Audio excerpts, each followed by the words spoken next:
Radhe Radhe everyone. सबसे पहले आप सभी को जन्माष्टमी की हार्दिक शुभकामनाएं हमारे परिवार की तरफ से। जन्माष्टमी में किस प्रकार की पूजा की जाती है बिल्कुल सरल तरीके से बताने वाले हैं।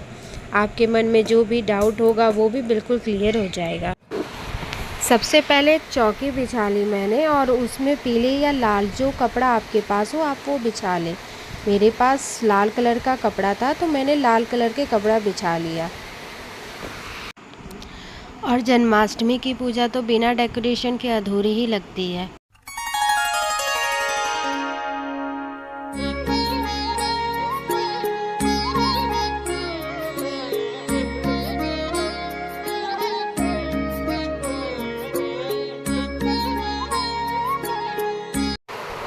डेकोरेशन में मनन भी हमारी हेल्प कर रहा है और वो वीडियो बनाने ही नहीं दे रहा है, एकदम बार बार मोबाइल गिरा दे रहा है, छीन ले रहा है। पर इसमें भी बहुत ही मज़ा आता है और मनन के सपोर्ट से मैंने इस तरीक़ा से अपना पंडाल तैयार कर लिया।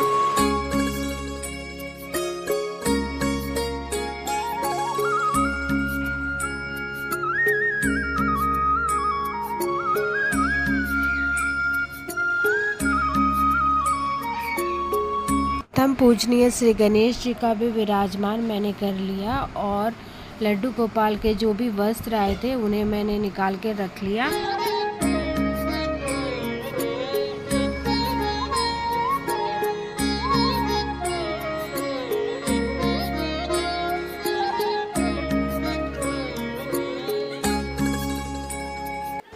अब आप एक दीपक जला लें। दीपक में इतना घी ज़रूर डालें कि 6 बजे से 12 बजे तक ये दीपक जलते रहे। तो जब सूरज ढलने लगता है उस वक्त आपको ये दीपक प्रज्वलित करना है।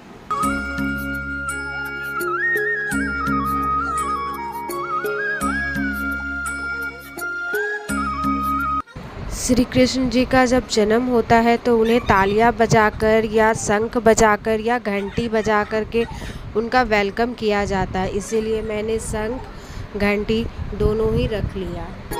उसके बाद एक कांसे की थाली या पीतल की थाली या तांबे की थाली या चांदी सोने की थाली जो भी आपके पास है, स्टील को छोड़कर, क्योंकि स्टील है ना पूजा में ज़्यादा यूज़ नहीं की जाती है, तो उस समय आप उसमें स्वास्तिक बना ले या भगवान विष्णु का मंत्र लिख ले। उसमें चावल का आसन दे करके फूल विराजमान कर लड्डू गोपाल के सारे वस्त्र ज्वेलरी सब उतार कर जो है ना आपको इसमें विराजमान कर देना है। खीरा आपको बगल में ज़रूर रखना है क्योंकि इसी से ना भगवान का जन्म करवाया जाता है। तो फल और फूल के बीच में भगवान को पूरा आप ढक दीजिए। 7 बजे के समय जब थोड़ा सा अंधेरा हो जाता है तब ये क्रिया करना बहुत ज़रूरी होता है।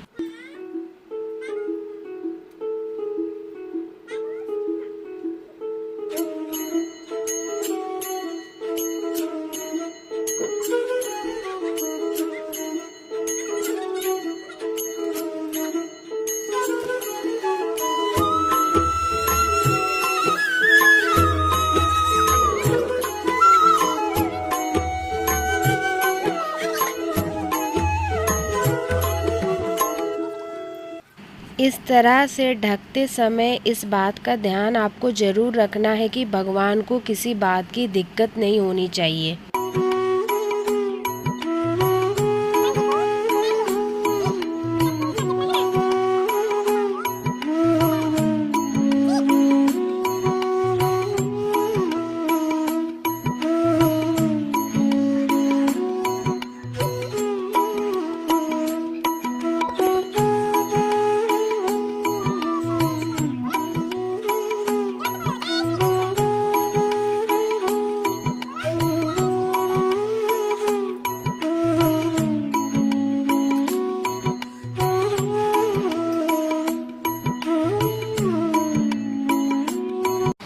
तो अब हम आपको सीधे मिलते हैं 12 बजे के बाद।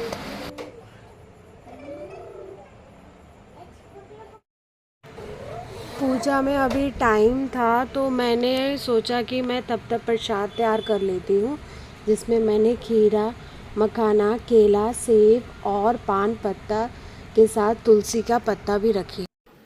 तालियां घंटी से भगवान का वेलकम किया मैंने। इसके बाद जो है ना, जितने भी प्रसाद फूल थे उन सबको हटा दिए। वो प्रसाद और फूल आप बाद में बांट सकते हैं। इसके बाद होता है ना नाल छेदन, तो ये बहुत ज़रूरी होता है। काफ़ी लोग खीरे से करते हैं, कुछ कद्दू से भी करते हैं, तो कुछ पपीते में डाल के करते हैं। तो ये सारे अपने अपने घर की परंपरा है।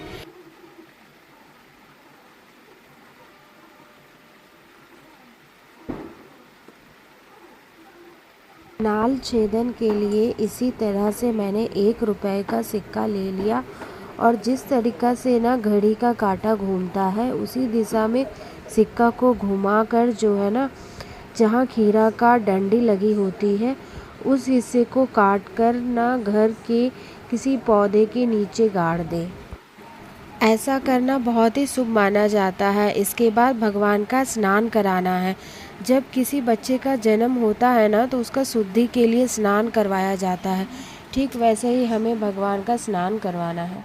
तो वही ना, जो स्नान कराना है वो हम पंचामृत से कराएंगे। पंचामृत आप चाहे तो कटोरी में भी कर सकते हैं, या तो फिर आप पांचों चीज़ अलग अलग करके भी कर सकते हैं। सर्वप्रथम मैंने गंगा जल से स्नान कराया, फिर दूध, शहद, फिर सहस्त्र और फिर घी से। मैंने यहाँ पे शंख का यूज़ कर रही हूँ। अगर आपके पास शंख नहीं है तो आप कटोरी से भी डाल सकते हैं। देखिए, पूजा में कोई कमी बेसी रह जाए तो कोई दिक्कत नहीं है, लेकिन भाव में कोई कमी नहीं होना चाहिए। और हाँ, भगवान की पूजा या स्नान कराते समय मंत्र का जाप आप ज़रूर करें। हो सकेगा तो नीचे डिस्क्रिप्शन में भगवान का मंत्र जो है ना, श्री हरि का मंत्र मैं नीचे लिख दूँगी, तो ना आपको आसान रहेगा। मंत्र जापते हुए सारे मोह माया सब कुछ छोड़ करके भगवान के भजन में आपको मन लगाना है। रात के 12 बजे भगवान का जन्म करवाकर उनकी पूजा की जाती है। काफ़ी सारे लोग आज व्रत भी रखते हैं जन्माष्टमी का। कुछ लोग सिर्फ पूजा कर लेते हैं। कहते हैं कि जितना फल आपको हजारों एकादशी का व्रत करने से मिलता है, उतना केवल एक जन्माष्टमी का व्रत करने से आपको फल मिल जाता है। तो आपको जितना सामर्थ्य हो, आपका शरीर अगर आपका इतना सामर्थ्य है तो आप पूजा ज़रूर करें। देखिए, मन में श्रद्धा होना चाहिए। इसके लिए ऐसा नहीं है कि हम तबीयत ख़राब अपना कर ले। बस श्रद्धा से आप भगवान को जो भी समर्पित करेंगे, भगवान उसे ज़रूर प्रसन्न होते हैं। व्रत में अन्न तो नहीं खाया जाता है, आप फलाहार कर सकते हैं। अब देखिए, जैसे आपके घर की परंपरा है, हर जिला हर राज्य की अलग अलग परंपरा होती है। अब स्नान कराने के बाद अंग पोषण कर दिया, उसके बाद सुगंधित इत्र लगा दी मैं। अब सुगंधित इत्र लगाने के बाद जो पूजा का माहौल होता है ना, वो कुछ अलग ही होता है। जिनका पूजा में ध्यान नहीं भी लग रहा हो, उनका पूजा में ध्यान लगने लगता है। उसके बाद लड्डू गोपाल के लिए जो भी आप वस्त्र लेकर आए हैं, जो भी श्रृंगार का सामान लाए हैं, उनको पहना दे। ये कभी मत सोचना अरे हम तो ये लाए ही नहीं।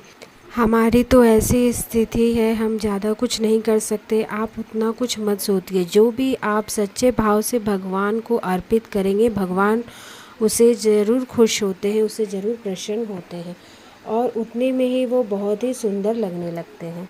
इसके बाद आपको झूला डालना है, उसे अच्छे से फूलों से सजा दे। मेरे पास ज़्यादा फूल नहीं था, तो जो भी फूल मेरे पास था मैंने उससे अच्छे से सजा दिया। फूलों की खुशबू इतनी मनमोहक होती है ना कि पूजा करने का अलग ही रुचि आता है। तो सर्वप्रथम हम पालने की पूजा करेंगे। पालने की पूजा के लिए थोड़ा सा हल्दी चावल लेकर के स्वास्तिक बना ले, या तो तिलक भी लगा सकते हैं। और फिर चावल चढ़ाने के बाद उसमें भगवान को विराजमान करना है। नीचे कोई कपड़ा ज़रूर से उसमें डाल दे। कई बार होता है कि पूजा में जल्दी जल्दी में हम भूल जाते हैं या छूट जाता है। उसके बाद आप भगवान के लिए जो भी खिलौने लाए हैं उन्हें एक एक बार ज़रूर बजा दें, क्योंकि बच्चों को है ना खिलौने से ज़्यादा प्रेम होता है। भगवान के लिए हाथी, घोड़े या बांस की बांसुरी ज़रूर लाएं। अगर कुछ भी ना मिले तो बांसुरी आप ज़रूर लेके आना। आज के दिन बांसुरी जो घर में बजता है तो बहुत ही शुभ माना जाता है। आपके जीवन में उन्नति या प्रगति के लिए ये बहुत ज़्यादा शुभ संगीत माना गया है। इसके बाद मैंने भगवान को भोग लगा दिया। भोग की सामग्री आप देख ही रहे हो, यहाँ पे धनिया की पंजरी बनाया है, फल, मखाना, मक्खन, खीर, मनभोग, ये सब भोग मम्मी बना के तैयार कर दी थी। भगवान को बहुत लोग मीठा या चॉकलेट से भी भोग लगाते हैं। जो भी सच्चे मन से भगवान को भोग लगाते हैं, भगवान स्वीकार ज़रूर करते हैं। हाँ, आप जब भी भोग लगाए सब में तुलसी पत्ता ज़रूर डालें। बिना तुलसी पत्ता के भगवान स्वीकार नहीं करते हैं। के बाद आरती करनी है। पूजा में मोर पंख ज़रूर रखिएगा। अगर आप किसी के पसंद की चीज़ देते हैं तो वो बहुत ही खुश होता है, और जिस दिन जिसका जन्मदिन होता है वो तो उसी का ही दिन होता है। इसीलिए इस दिन को हम भगवान के पसंद के सारे चीज़ करते हैं या उनके लिए सारी चीज़ें रखते हैं। अगर आपने व्रत किया है तो धनिया की पंजरी खा के इस व्रत को पूरा करें। उसके बाद आप प्रसाद सब में बांट दें। अगर आपके घर सब सो गए हैं तो सुबह भी आप प्रसाद बांट सकते हैं।